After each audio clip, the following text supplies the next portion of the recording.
আমি আসলাম চৌধুরীর কাছে বিচার চাই, বারেকের কাছে বিচার চাই, আমার ফ্যামিলি কই যাইব। চট্টগ্রামের সীতাকুণ্ড উপজেলার কুমিরা ইউনিয়নে চাঁদা না দেওয়াকে কেন্দ্র করে প্রবাসীর উপর হামলা ও তার পূর্বপুরুষের দখলীয় দোকান জোরপূর্বক দখলের অভিযোগ উঠেছে স্থানীয় বিএনপি ও অঙ্গ সংগঠনের নেতাকর্মীদের বিরুদ্ধে। ঘটনাটি এলাকায় চাঞ্চল্যের সৃষ্টি করেছে।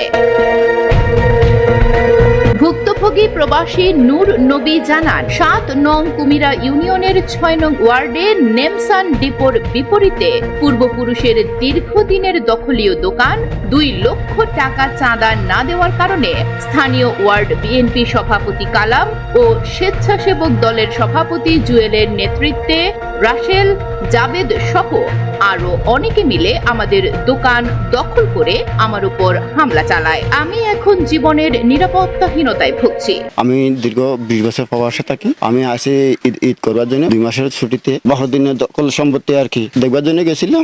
সেটন থানার ৭ নং ইউনিয়ন ৬ নং ওয়ার্ড কমিটির বিএনপি সভাপতি কামাল আমার থেকে চাঁদা চাইছিল, ২ লাখ টাকা চাঁদা দাবি করছিল। আমি বলছি আমি তো চাঁদা দিব মতন না, চাঁদা দিতাম না। বলছে এরা কিছু জোর ভরবে, দেশীয় অস্ত্র নিয়ে এদের ছেলে পেলে নিয়ে রাসেল, জুয়েল এরা সবাই আসি আমাকে অতর্কিত হামলা করছে। দোকান তারা মানে দখল করতেছে, এখন জোর পড়বে বলছে এগুলা বিএনপিদের, সবকিছু বিএনপিদের। তো সবকিছু বাংলাদেশ যদি বিএনপিদের হয়ে যায়, আর আমরা কি, আমরা তো বাংলাদেশের নাগরিক। আমি আসলাম চৌধুরীর কাছে বিচার চাই এবং কি আমি তারেকের কাছে বিচার চাই, আমার ফ্যামিলি কই যাইব। ভুক্তভোগীর পরিবারের অন্যান্য সদস্যরা জানান, এই ঘটনার পর থেকে তারা চরম নিরাপত্তাহীনতায় ভুগছেন। যে কোনো সময় আবারও হামলার আশঙ্কায় আতঙ্কে দিন কাটাচ্ছেন তারা। ওয়ার্ড বিএনপির সভাপতি যখন আমাদের সরকার যখন ক্ষমতায় আসছে, বিএনপি থেকে চাঁদা করছিল মোবাইলে, আমি দিই নাই। আমার দোকান চাবি ওদের কাছে ছিল, ওরা টালা মারা দিয়েছিল। প্রায় ২ লাখ টাকার টাচ নিয়ে গেছে এখান থেকে, দোকান থেকে।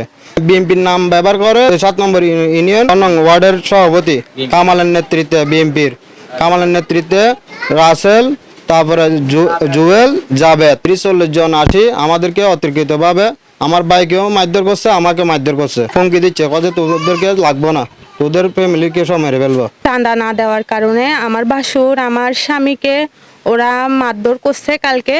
তো আমরা গেছি সবাই, যাওয়ার পরে আমরা ছুটাই আনছি।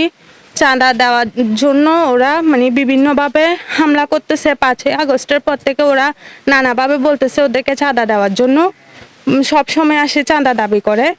তো এখন আমি দেশবাসীর কাছে, প্রধানমন্ত্রীর কাছে, আসলাম চৌধুরীর কাছে আমি নিরাপত্তা চাচ্ছি, আমি দেশবাসীর কাছে নিরাপত্তা চাচ্ছি। আমরা নিরাপত্তাহীনতায় ভুগতেছি।